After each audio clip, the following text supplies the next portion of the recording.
Hi, in this video I'm going to explain you the average method. The average method which is used to value the closing inventory in any company.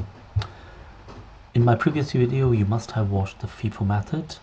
The LIFO method is not applicable anymore. So let's start with the average method.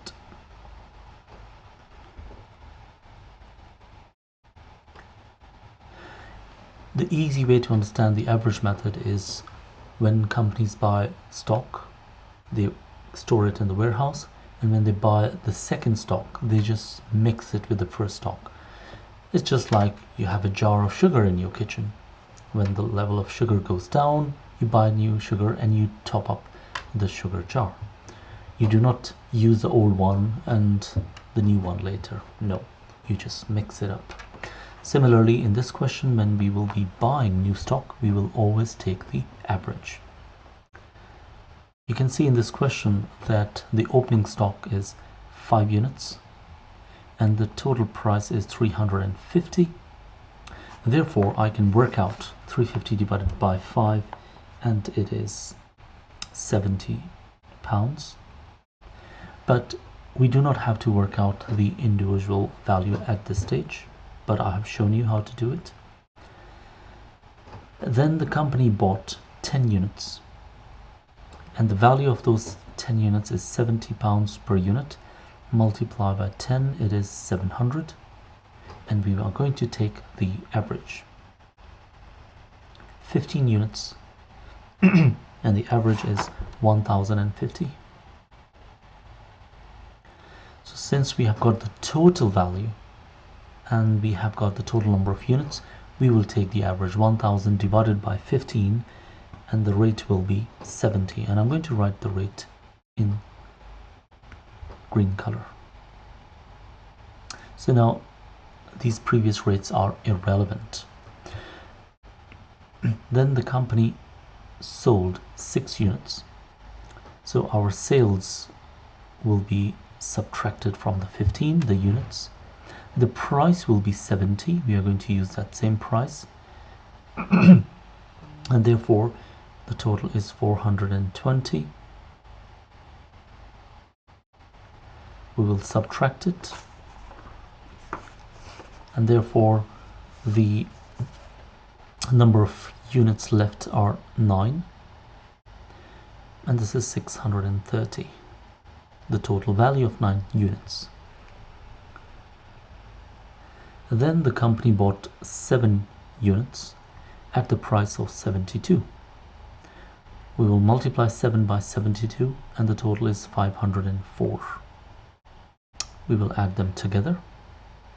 So 9 plus 7 is 16 and the total value is 1134. Then the company issued or sold 8 units. So we are going to subtract it.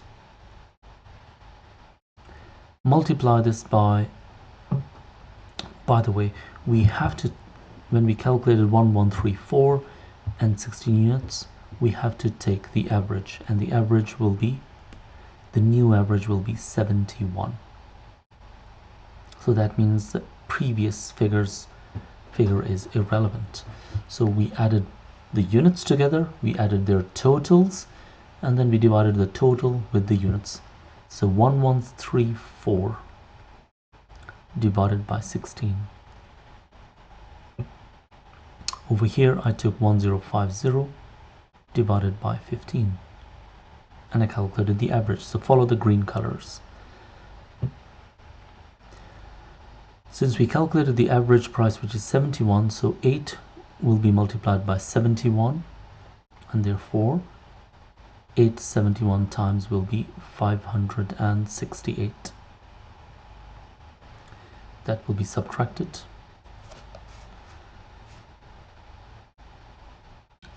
So the total remaining is 566 for 8 units. So now we have 8 units in stock and the price is 566.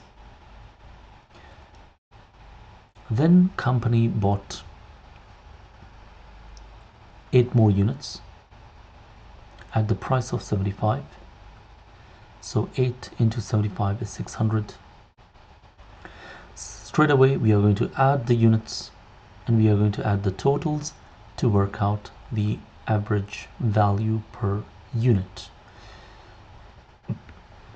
So 1166 will be divided by 16 and the average price will be 73. Now we need 73. That is the next average price. And then the company issued 6 units. So we are going to subtract 6 out of 16. That will be multiplied by the 73 because we want to value our issue at 73. And 436 is the total value of the issue. Now if we subtract it, we have 10 units left. And the total value is £728. So that's the end of the question. We have closing stock of 10 units at the price of 728. I hope you'll find this video useful. Thank you.